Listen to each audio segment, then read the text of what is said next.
Jeudi 29 mars, bonjour à toutes et à tous et bienvenue sur Grand Lille TV pour une nouvelle édition du journal préparé par l'ensemble de la rédaction. Avant toute chose, vous le savez, vos prévisions météo, une belle amélioration est attendue aujourd'hui, malgré encore quelques perturbations qui pourraient apporter des pluies par intermittence. On aura quand même du ciel bleu et du soleil. Ce jeudi dans la région, c'est le cas d'ailleurs depuis ce matin, mais le temps restera assez instable, assez variable, des pluies, des averses malgré tout prévues entre de belles éclaircies. Un temps en frais ce matin, puis 11 degrés de prévu cet après-midi à Lille.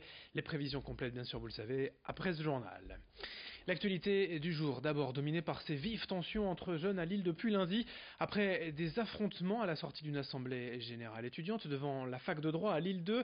Je vous rappelle que les étudiants s'opposent au projet de loi de sélection à l'université, mais en marge de cette mobilisation, des violences entre jeunes, notamment apparentées à l'extrême droite, ont été recensées lundi soir, puis le lendemain, et de nouveau hier après-midi après une manifestation dans le centre de Lille et des affrontements en face aux forces de l'ordre. Depuis, les deux camps se renvoient la responsabilité des provocations. Hier, 3 jeunes ont porté plainte pour coups et blessures, accusant les antifas et milices d'extrême gauche. En face, c'est le groupe d'extrême droite Génération Identitaire qui est visé. Bref, entre les deux camps, difficile pour l'instant de démêler le vrai du faux. Écoutez tout de même le président de l'UNEF à Lille, hier sur ce plateau. Nous, on en est certains puisque ça s'est fait partout. Vous voyez, déjà sur les attaques de Montpellier, là c'est les attaques de Lille à nouveau. Et surtout celle d'hier a été revendiquée par un groupe sur Twitter. Notamment c'était le raid Lille. Bon, c'est une revendication qui peut-être ne l'est ou ne l'est pas, mais en tout cas ils l'ont annoncé sur les réseaux. Voir si c'est pris au sérieux, mais en tout cas oui, c'est bien des militants d'extrême droite, que ce soit Génération Identitaire ou d'autres groupuscules, mais en tout cas oui, c'est des militants d'extrême droite. Ces militants ne viennent pas apparemment pour débattre d'idées, c'est pas forcément politique au premier sens, en tout cas pour eux soutenir ce projet de loi, c'est vraiment pour affronter des étudiants, l'UNEF, les jeunes insoumis, tout ce qui pourrait être associé à la gauche en fait. Oui, c'est ça, là il n'y a pas un débat d'idées, puisque sinon ils seraient les bienvenus en ensemble général pour en débattre, mais pour autant ces gens sont juste là pour la violence, c'est clair. Ils l'ont acté à partir du moment où les seuls actes qu'ils ont fait c'était agresser partout en France où ça s'est fait quoi. Ce sont juste des provocations, des insultes ou il y a vraiment la volonté d'en découdre? Ah mais je pense qu'il y a une vraie volonté d'en découdre, il y a une vraie volonté d'agression dans leurs actes. Je ne pense pas que ce soit juste un moment pour dissuader, par exemple la tenue de l'Assemblée Générale, c'est vraiment pour en découdre, pour pouvoir attaquer les étudiants et étudiantes qui sont mobilisés contre le projet de loi. Dans l'actualité, également le festival Sérimania à Lille qui approche à grands pas dans moins d'un mois, du 27 avril au 5 mai.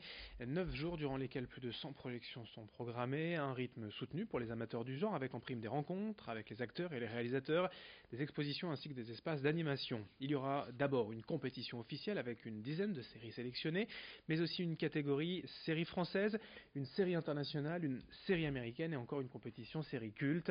4 membres du jury ont déjà été dévoilés, l'acteur Clovis Cornillac ou l'auteur Pierre Lemaitre. L'objectif du festival est de devenir tout simplement la référence en termes de séries, comme Cannes l'est au cinéma ou Avignon au théâtre. Explication avec le directeur du festival au micro de Brieux Gorchy. On a énormément d'invités, il n'y a jamais une projection qui est toute seule. On essaye d'inviter toujours les créateurs, alors ça peut être des scénaristes, des réalisateurs, on essaye d'inviter les comédiens, et sur toutes les séries françaises, les comédiens seront présents.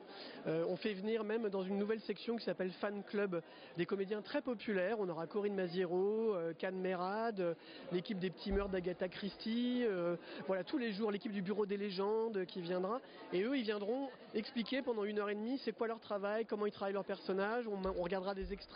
Il y aura un journaliste, il y aura des questions du public et on fera des séances de dédicaces avec eux au Tripostal qui sera le village du festival. En bref, dans l'actualité, un Tourquenois de 33 ans condamné ce lundi, selon l'hebdomadaire Le Point, à 27 mois de prison ferme pour apologie du terrorisme. Il aurait été surpris en pleine consultation de sites djihadistes sur l'ordinateur d'un foyer d'hébergement à Tourcoing. À Lille, 4 hommes d'une vingtaine d'années en garde à vue depuis mardi après l'incendie du centre commercial à Lille lundi soir.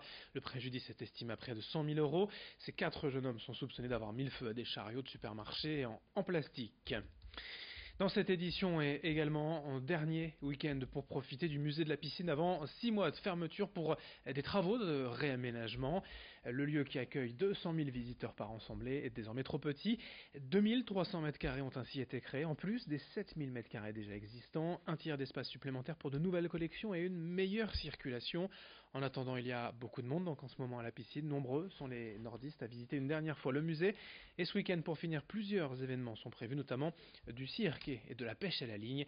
Explication au micro de Vincent Vieillard. On aime bien faire la fête à la piscine et on aime bien partager ces moments forts de la vie du musée avec notre public. Et c'est ce qu'on propose sur ces 2 week-ends. Un pour dire à bientôt et l'autre pour dire bienvenue. Il y aura surtout des grandes expositions temporaires qui ouvriront à ce moment-là. Donc une exposition Hervé Di Rosa dans la grande salle, une exposition Picasso dans la 2e salle d'exposition temporaire, une exposition dossier de Giacometti, donc vous avez 3 invités lourds pour la réouverture, et puis les tableaux fantômes du musée de Bailleul, et puis un travail avec des céramistes contemporains belges également dans les salles permanentes.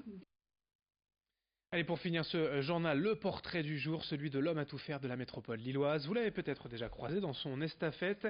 Benoît Lourdel a créé sa société il y a 2 ans et comme son nom l'indique, il est réparateur à plein temps, en tout genre.